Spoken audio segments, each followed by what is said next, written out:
Hello दोस्तों, स्वागत है आपका आपके चैनल डॉक्टर बाबाजी कोटा वाले में। आज के इस वीडियो में हम लोग देखने वाले हैं एससीवी चैप्टर 2 का क्वेश्चन नंबर 21 टू 35। इससे पहले का सॉल्यूशन ऑलरेडी अपलोडेड है, आप देख सकते हैं। तो चलिए स्टार्ट करते हैं। सबसे पहला क्वेश्चन अपने पास है 21 नंबर क्वेश्चन, जो कि दिया हुआ है a curve is represented by y equals to sin x. If x is changed from pi by 3 to pi by 3 plus pi by 100, find the approximately the change in y. तो हम लोग देखते हैं कैसे करना है इसको। अपने पास है y equals to sin x। Let say कि delta x x plus delta x change हो रहा है, तो y में क्या होगा, मान लेते हैं डेल्टा y चेंज हो रहा है। y plus delta y equals to sine of x plus delta x। तो हम यहाँ से लिख सकते हैं, या फिर डेल्टा y इक्वल्स टू, और y क्या है, साइन x है, तो sine of x plus delta x minus y क्या हो गया, साइन x। तो इसको हम लिख सकते हैं sine pi by 3 plus pi by 100 minus sine pi by 3। जब इसमें हम वैल्यू पुट करते हैं तो आंसर आ जाता है 0.0157। तो ये आसान सा क्वेश्चन था। अगला हमारे पास है क्वेश्चन नंबर 22 में दिया हुआ है कि current in charging RC circuit. ये चार्जिंग आरसी सर्किट है, मतलब करंट का वैल्यू इंक्रीज कर रहा है। Is given by I equals to I naught e to the power minus t upon R C, where I naught R and C are constant parameters of the circuit and t is the time. Find the rate of change of current at t equals to 0, t equals to RC and t equals to 10 RC. तो सबसे पहले अपने को निकालना है rate of change of current. तो I equals to I naught e to the power minus t upon R C दिया हुआ है, तो d I by d t हो जाएगा। आई नोट तो कांस्टेंट है, तो आई नोट को ऐसे रख लेंगे, और e to the power x का डिफरेंशिएशन पता है क्या होता है, e to the power x ही होता है। यहाँ पे एक्स की जगह पे minus t upon R C है, तो e to the power minus t upon R C है, तो इसका डिफरेंशिएशन तो हो जाएगा e to the power minus t upon R C into, अब minus t upon R C का डिफरेंशिएशन क्या हो जाएगा, माइनस 1 अपॉन आर सी। इसको सिंप्लीफाई करके हम लिख सकते हैं minus I naught upon R C e to the power minus t upon R C. अब ये अपने पास एक्सप्रेशन आ गया। अब इसमें t equals to 0, t equals to R C and t equals to 10 R C put करेंगे, फटाफट value आता रहेगा। या t इक्वल्स टू 0 पुट करेंगे हम, तो डायरेक्ट ही देखो, अब यहाँ पे t का वैल्यू अगर हम 0 पुट कर देते हैं तो e टू द पावर क्या हो जाएगा, 0 हो जाएगा। कोई चीज किसी पे भी पावर 0 मतलब क्या होता है, 1 होता है। तो डायरेक्ट आ जाएगा अपने पास का आंसर, क्या आ जाएगा, rate of change of current at t equals to 0 is minus I naught upon R C. ना दूसरा केस में बोल रहा है t equals to R C पे। अब यहाँ पे t equals to R C put करेंगे तो आर सी कैंसिल होके क्या आ जाएगा, e to the power minus 1 आ जाएगा। तो हम यहाँ पे लिख सकते हैं, क्या लिख सकते हैं, d I by d t equals to minus I naught upon R C e to the power minus 1। E to the power minus 1 है, तो मतलब इसको हम सिंप्लीफाई करके लिखें अगर, तो क्या लिख सकते हैं, minus I naught R C e, नीचे आ जाएगा ई। उसी तरह सी नंबर में t equals to 10 R C रखेंगे तो क्या हो जाएगा, e to the power minus 10 आ जाएगा, मतलब नीचे लिख देंगे e to the power 10। D I by d t equals to minus I naught upon R C e to the power 10। Plus लिखने की जरूरत तो है नहीं, नीचे आया तो माइनस हट जाएगा। और यही हो गया अपना आंसर। काफी इजी है। आगे बढ़ते हैं हम लोग क्वेश्चन नंबर 23। क्वेश्चन नंबर 23 में दिया हुआ है electric current in a discharging RC circuit. अब इसमें डिस्चार्ज हो रहा है circuit. I equals to I naught e to the power minus t upon R C दिया हुआ है, जो कि आरसी सर्किट का करंट का इक्वेशन होता है। अब I naught equals to 2 ampere, R equals to 0.6 × 10⁵ ohm and C equals to 0.5 microfarad दिया हुआ है। तो find the current at t equals to 0.3 second, find the rate of change of current at t equals to 0.3 second and find approximately current at t equals to 0.31 second. तो ठीक है, एक एक करके निकालते हैं। सबसे पहले हम लोग आरसी निकाल लेते हैं, क्योंकि डाटा बहुत गंदा दिया हुआ है। तो आरसी इक्वल्स टू क्या हो जाएगा, 6 × 10⁵ इंटू 0.5 × 10⁻⁻6 म्यू फेराड है, मतलब 10⁻⁻6 हो जाएगा। इसको जब हम सिंप्लीफाई करेंगे तो क्या हो जाएगा, 0.3 आ जाएगा। अब बस वैल्यू पुट करते जाना है, आंसर फटाफट आते जाएगा। तो पहला फाइंड करें t इक्वल्स टू 0.3 सेकेंड, तो I equals to I naught e to the power minus t क्या हो गया 0.3 डिवाइड बाय आर सी क्या है 0.3। तो इक्वल्स टू क्या हो जाएगा, कैंसिल होकर -1 हो जाएगा। तो आई नोट बाय ई, आई नोट क्या है 2, तो 2/e एम्पियर हो गया आंसर। अब बी में बोल रहा है rate of change of current. तो रेट ऑफ चेंज ऑफ क्या हम लोग को पता है, लास्ट क्वेश्चन में ही देखे थे, ज़्यादा टाइम हुआ नहीं देखा हुआ, तो याद ही है। तो minus I naught upon R C e to the power minus t upon R C. तो अब देखो यहाँ से बस क्या चेंज है, सिर्फ आर सी नीचे चेंज है, बाकी सब कुछ तो सेम ही है ना। तो यहाँ पे हम लिख सकते हैं 2 अपॉन आर सी ई। तो आर सी का वैल्यू क्या है 0.3, तो 2 अपॉन 0.3e। अब ये कैंसिल होगा, दशमलव हटाएंगे तो ऊपर 10 आ जाएगा। तो उसको हम लिख सकते हैं, और माइनस का साइन कहाँ जाएगा, माइनस का साइन तो रहेगा नहीं। तो -20 अपॉन 3e, और ये क्या rate of change of current है, तो ampere per second. C number में पूछा I at t equals to 0.31 second. तो I equals to 2 × e to the power minus 0.31 divide by 0.31 0.3। तो इसको हम जब सिंप्लीफाई करते हैं तो इसको हम लिख सकते हैं 2 upon e to the power minus 0.31 divide by 0.3। इसका अप्रोक्सीमेटली 0.711 आता है, और इसको अगर अप्रोक्सीमेटली निकालते हैं तो आता है 0.73। अब इसी को आंसर में जो है वो लिखा हुआ है क्या, 5.8 डिवाइड बाय 3e।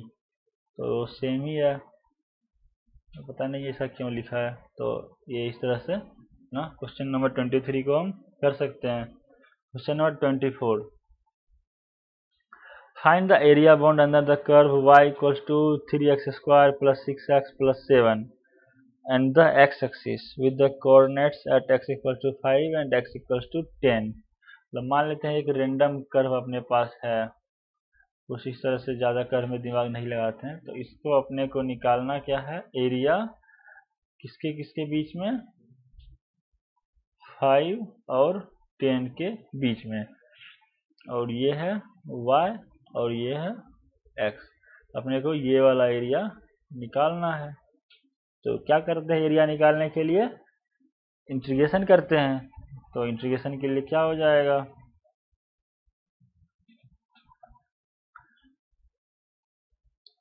यहाँ पे अपन याद होगा जिन पे इंटीग्रेशन में पढ़े थे, क्या छोटा सा स्ट्रिप लेते हैं dy एलिमेंट का, और इसको इंटीग्रेट करते हैं लिमिट के साथ 5 से 10 तक, तो फिर वो कंप्लीट एरिया देता है।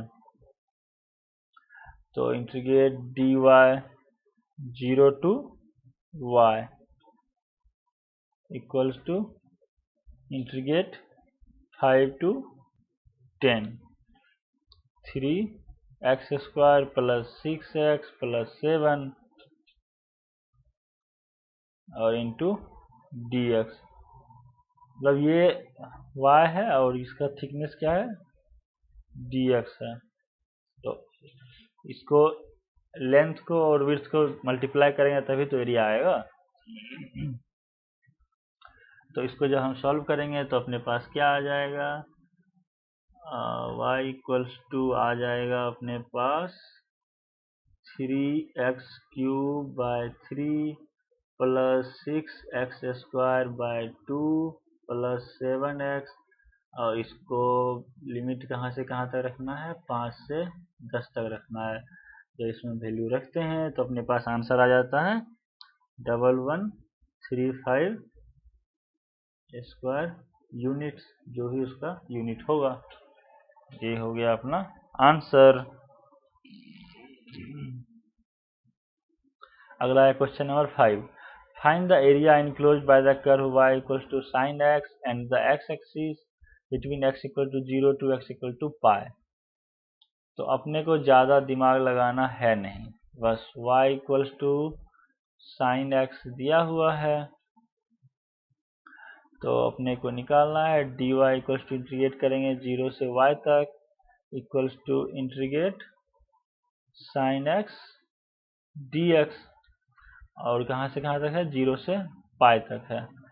तो इसको हम लिख सकते हैं y इक्वल्स टू एरिया हो गया क्या, साइन थीटा का इंटीग्रेशन होता है cos theta, minus cos theta हो जाएगा यहाँ पे, माइनस साइन थीटा का integration minus cos theta, sine theta का डिफरेंशिएशन होता है कॉस थीटा।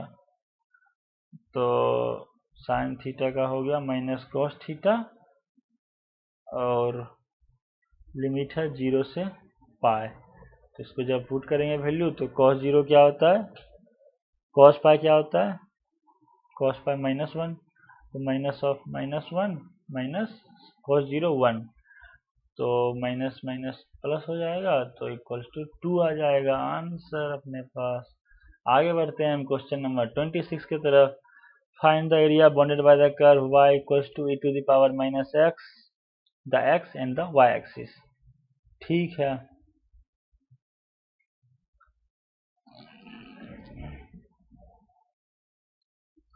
अब यहाँ पे हम देख लेंगे क्या, when x equals to 0 put करते हैं तो y इक्वल्स टू क्या आ जाता है, तो y इक्वल्स टू आ जाता है e⁻0 इक्वल्स टू 1 आ जाता है। मतलब इसका ग्राफ जो होता है वो कुछ इस तरीके से होता है। इनफाइनाइट पे जाके जब e का e⁻⁻x मतलब क्या हो गया, इसको हम लिख सकते हैं y equals to e⁻⁻x equals to 1 by e⁻x। तो y 0 कब होगा, जब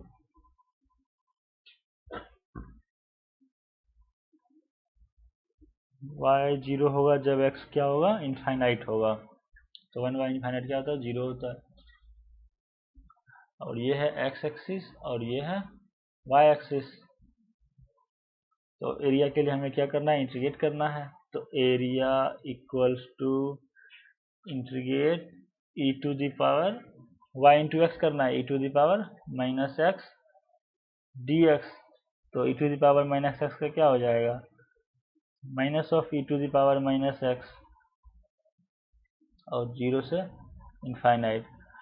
तो जब 0 रखते हैं तो 1 आता है और जब इनफाइनाइट रखते हैं तो 0 आता है। तो आंसर हो जाएगा 1।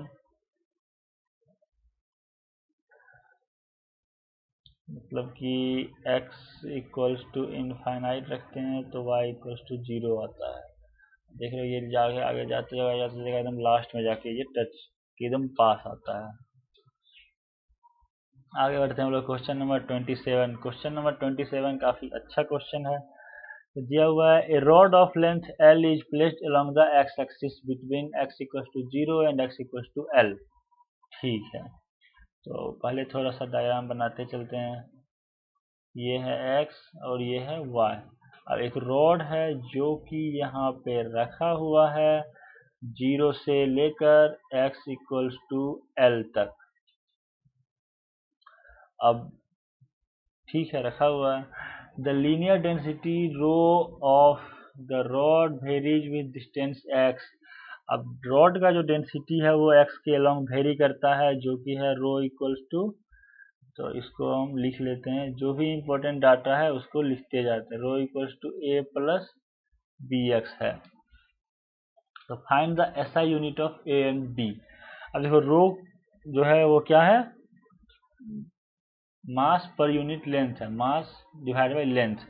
तो रो के लिए हम यूनिट लिखेंगे तो क्या हो जाएगा, m डिवाइड बाई l। अब a प्लस बी एक्स है। अब प्रिंसिपल ऑफ होमोजेनिटी से निकालेंगे हम, तो पहले a नंबर तो m l to the power minus में लिख सकते हैं इसको, equals to a plus B x है, और x क्या डिस्टेंस ही है, तो a इक्वल्स टू क्या हो जाएगा, m l to the power minus 1। Sorry, unit पूछा है, डायमेंशन नहीं पूछा है। तो यूनिट क्या हो जाएगा, केजी पर मीटर। तो केजी पर मीटर हो जाएगा। तो a के लिए क्या हो जाएगा, ए के लिए हो जाएगा केजी पर मीटर, और b x equals two KG पर मीटर। तो b इक्वल्स टू केजी पर मीटर डिवाइड बाय x, x क्या मीटर, तो b इक्वल्स टू हो जाएगा केजी पर मीटर स्क्वायर। समझ रहे हैं, तो ये हो जाएगा केजी पर मीटर स्क्वायर b का, और a का केजी पर metre SI unit. And now पूछा है find the mass of the rod in terms of a b and l। ठीक है भैया, कोई दिक्कत की बात नहीं है। Rho equals to a plus B x दिया हुआ है, तो मास इक्वल्स टू हो जाएगा integrate a plus B x into d x. मतलब मान लेते हैं कि हम x डिस्टेंस पे एक छोटा सा एलिमेंट है जो कि जिसका थिकनेस dx है, उसकी लीनियर मास पर यूनिट लेंथ दिया हुआ है। तो हमें क्या करना होगा, तो हमें क्या करना है, यहाँ पे बस नॉर्मल वैल्यू पुट करना है इसका, और आंसर अपना आ जाएगा।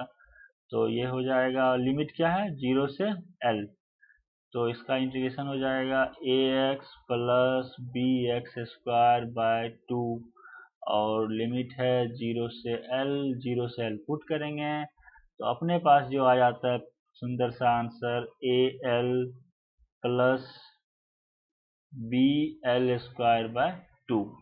ये हो गया अपना आंसर। आगे बढ़ते हैं हम लोग क्वेश्चन नंबर 28। क्वेश्चन नंबर 28 में क्या दे रखा है, the momentum p of A particle changes with time according to dp by dt equals to 10t plus 2 Newton per second t. If the momentum is 0 at t equals to 0, what will the momentum at t equals to 10 second? तो अपने पास दिया हुआ है the momentum of the particle at p dp दिया हुआ है, तो इससे अपने को पहले हम क्या करेंगे, p के लिए इक्वेशन निकाल लेंगे, जो कि हो जाएगा dp by dt equals to 10 plus 2t। तो या dp इक्वल्स टू क्या हो जाएगा, 10 प्लस 2t इंटू dt। अब इसको हम इंटीग्रेट कर लेंगे, dp 0 से p equals to 10 plus 2t। तो 10 एक बार लिख देता हूँ ताकि कंफ्यूजन ना हो, dt, और ये 0 से कहाँ जा रहा है, 10 सेकेंड तक जा रहा है। तो हम लिख सकते हैं या p equals to 10t plus 2t square by 2, और लिमिट अपना है 0 से 10, तो 100 प्लस 2 इंटू 100 डिवाइड बाय 2, तो आंसर आ गया 200 kg। तो उसका क्या हो जाएगा, मोमेंटम kg कहाँ से आ गया kg, 200 न्यूटन पर सेकेंड, 200 न्यूटन पर सेकेंड। अच्छा, न्यूटन को kg मीटर पर सेकेंड, मोमेंटम इक्वल्स टू क्या होता है, एम भी होता है, तो kg मीटर पर सेकेंड भी हम लिख सकते हैं, kg मीटर पर सेकेंड मोमेंटम का यूनिट होता है। तो आगे बढ़ते हैं हम लोग क्वेश्चन नंबर 29 की तरफ। The changes in a function y and the independent variable x are related as dy by dx equals to x square. Find y as a function of x। काफी इजी क्वेश्चन है, ये तो लल्लू सवाल है। सब question इसमें easy है, main मजा आता है काइनेमेटिक्स से स्टार्ट होता है, उसके बाद से सी में मेन अच्छे से क्वेश्चन बहुत काम के हैं। इसको हम लिख सकते हैं dy by d x equals to x square या dy equals to x square d x. तो इसको जब हम इंटीग्रेट करते हैं दोनों साइड तो आ जाता है y equals to x cube by 3 plus C क्या है, कुछ कांस्टेंट हो जाएगा और यही तो अपना आंसर हो जाएगा। Now question number 30। अब ये काफ़ी इजी क्वेश्चन है, सिग्निफिकेंट फिगर का रूल दिया हुआ है सी में, वो रूल आप देख लो एक बार, उसके बाद इसको आप कर लो, हो जाएगा। तो सिग्निफिकेंट डिजिट ए नंबर में क्या है, 1001 है, तो इसके लिए सिग्निफिकेंट फिगर क्या हो जाएगा, 4 हो जाएगा। बी नंबर में 100.1 है, तो इसके लिए भी सिग्निफिकेंट फिगर क्या हो जाएगा, 4 हो जाएगा। रूल होता है डेसिमल के पहले या बाद अगर जीरो के अलावा कोई और डिजिट है तो उसके बीच में अगर जीरो है तो सबको काउंट करना होगा। सी नंबर में और डेसिमल के बाद के डिजिट के बाद अगर कुछ जीरो है तो उसको भी काउंट करना पड़ेगा। जैसे सी नंबर में 100.10 है, तो इसमें 3, 4 और ये डेसिमल के बाद कोई डिजिट है, उसके बाद इंटीजर है कोई, उसके बाद जीरो है, तो इसको काउंट करना पड़ेगा। तो ये हो जाएगा 5। और डी नंबर में 0.001001। अब डेसिमल के बाद किसी डिजिट से पहले जीरो रहता है अगर, तो उसको हम काउंट नहीं करते हैं। तो यहाँ पे क्या हो जाएगा, इसको काउंट करना नहीं है, सिर्फ ये 4 काउंट करने हैं, तो इसका हो गया 4। इजी है, कुछ है ही नहीं। अब question number 31। A metre scale is guaranteed at every millimetre, मतलब हर एक मिलीमीटर तक वो काउंट कर सकता है, 1 मिलीमीटर तक। How many significant digit will be there in a length measured with this scale. तो देखो, आप जब इसको मेजर करते हो तो 1 mm तक एक्यूरेसी में नाप सकते हैं। ये मीटर स्केल है, तो 1 मीटर इक्वल्स टू क्या हो जाएगा, 1000 mm। मतलब अगर किसी ने नाप लिया कि 0.999 मीटर, मतलब 4 सिग्निफिकेंट डिजिट, तो हम लोग कितना तक नाप सकते हैं, अगर 1 मिलीमीटर नाम मेजर किया या 7 मिलीमीटर मेजर किया, तो इसके लिए क्या हो रहा है, सिग्निफिकेंट फिगर 1 आ रहा है। अब 10 मिलीमीटर या तो मतलब डबल डिजिट में कुछ नाप रहा है तो 2 आ रहा है। तो उसी तरह से 1000 क्यों आ गया,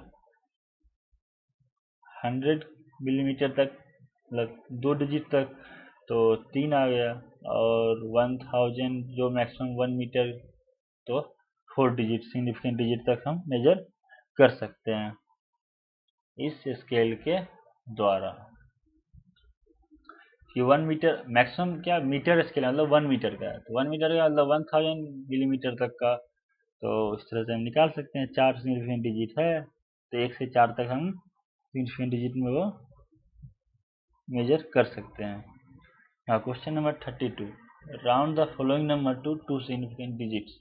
अब राउंडिंग ऑफ का जो फॉर्मूला जो रूल है वो आपको पता होगा, तो ये क्वेश्चन कुछ भी नहीं है।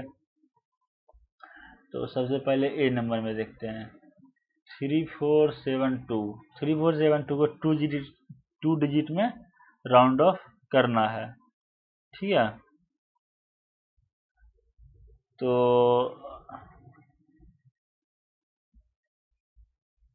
अब 2 डिजिट मतलब ये हो गया। इसके बाद अगर 5 या उससे ज़्यादा रहता है तो फिर हम उसको एक इंक्रीज करते हैं। तो इसके लिए हम क्या कर सकते हैं, 3500, ये हो गया सिग्निफिकेंट। तो इस क्वेश्चन में क्या दिया है अपने पास, टू डिजिट 2 डिजिट तक सिग्निफिकेंट फिगर में लाना है। तो इसका तो 3500 हो गया, और बी नंबर का हो जाएगा 84.16 है, 2 डिजिट में लाना है तो सिर्फ डायरेक्टली 84 इसका हो जाएगा। 2.55, अब यहाँ पे 5 के बाद 5 है और इसके बाद कुछ है नहीं, तो 2.5 भी लिख सकते हैं या फिर 2.6 भी लिख सकते हैं। तो 2.6 हो जाएगा इसका, ट्रंकेटेड बोलते हैं इसको। तो एक बढ़ा के या उसके बराबर। तो डी नंबर में क्या हो जाएगा,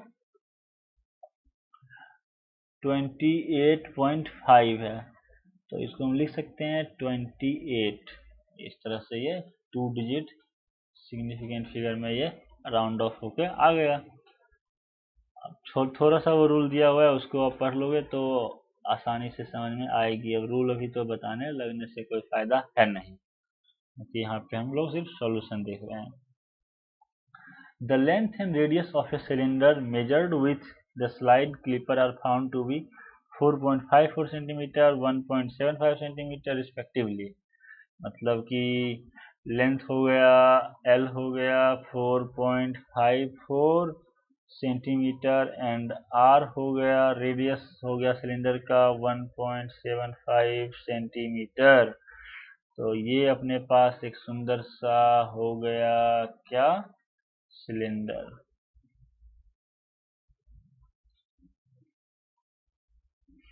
calculate the volume of cylinder. तो वॉल्यूम क्या होता है, वॉल्यूम होता है V equals to pi r square l. अब सबका वैल्यू पुट कर देंगे बस, और कुछ है ही नहीं। 3.14 इंटू 1.75 का स्क्वायर इंटू एल क्या है 4.54। इसको जब हम सिंप्लीफाई करते हैं तो आ जाता है वो 43.6577। अब यहाँ देखो 2 3 4 5 6 सिग्निफिकेंट डिजिट का ये आ गया वॉल्यूम, बट अपने पास मिनिमम जो है वो है 3 का, तो इसको 3 सिग्निफिकेंट फिगर के टर्म में लाना होगा। तो हम इसको क्या कर सकते हैं, 6577 है, 5 के बाद ऑड नंबर है तो ये एक बढ़ा देंगे, तो ये हो गया 6। तो 6 है और ये 6 3 डिजिट तक ही लाना है, तो ये 6 एक बढ़ जाएगा, तो 43.7 हो गया, और यही हो गया अपना आंसर। आगे बढ़ते हैं हम लोग क्वेश्चन नंबर 34। क्वेश्चन नंबर 34 में दिया हुआ है thickness of a glass plate is measured to be 2 mm, इतना mm एंड इतना mm at 3 different places. Find the average thickness of the plate. ठीक है, एवरेज के लिए क्या करते हैं, सब डाटा को जोड़ के उसका divide by total number of data कर देते हैं। एवरेज क्या है 2.17 प्लस 2.17 प्लस 2.18 डिवाइड बाय 3। इसको जब हम सिंप्लीफाई करते हैं तो आ जाता है 2.1733 मिलीमीटर। अब इसको सिंप्लीफाई करना है, maximum minimum number of significant figure क्या है 3 है, तो 3 में करना है, तो इसका आंसर हो जाएगा 2.17 mm। इस तरह से अपना क्वेश्चन नंबर 34 हो गया। आगे बढ़ते हैं क्वेश्चन नंबर 35 की तरफ।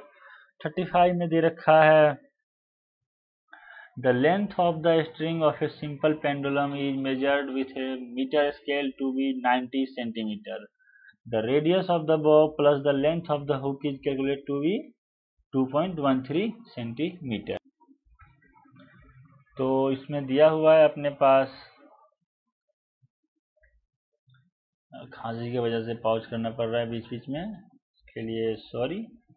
तो the radius of the bob plus the length of the hook is calculated to be 2.13 centimetre. मतलब क्या है ना, आपको सीधा डायग्राम बना के मैं बता देता हूँ जो कि वर्नियर कैलिपर से मेजर किया गया है। तो what is the effective length of the pendulum, मतलब ये कोई एक पेंडुलम है जो कि सीलिंग से लटक रहा है, अरे किधर जा रहा है, एक वायर से, और यहाँ पे एक हुक है। तो ये हुक और ये बॉल मिला के इसका लेंथ है 2.13 सेंटीमीटर, और ये लेंथ है 90 सेंटीमीटर। ठीक है, तो 90 सेंटीमीटर है, तो टोटल लेंथ कितना हो जाएगा, इफेक्टिव लेंथ इक्वल्स टू हो जाएगा 90 प्लस 2.13। इतना सबको समझ में आ रहा होगा। बट यहाँ पे ट्विस्ट क्या है, क्योंकि हम लोग सिग्निफिकेंट फिगर की बात कर रहे हैं, तो यहाँ पे 90 में दो सिग्निफिकेंट फिगर है, इसमें 3 है, तो अपने को 2 तक ही लेना है। तो इसके लिए क्या हो जाएगा, 90 प्लस 2.1 इक्वल्स टू 92.1 सेंटीमीटर। ये हो गया अपना क्या, इफेक्टिव लेंथ। होप आपको समझ में आया होगा, और जो भी कुछ फीडबैक हो तो वो आप कमेंट में ज़रूर बताइएगा। Let's grow together. Thanks for watching. और आप अगला वीडियो काइनेमेटिक्स का स्टार्ट हो रहा है, तो वी विल सी देयर।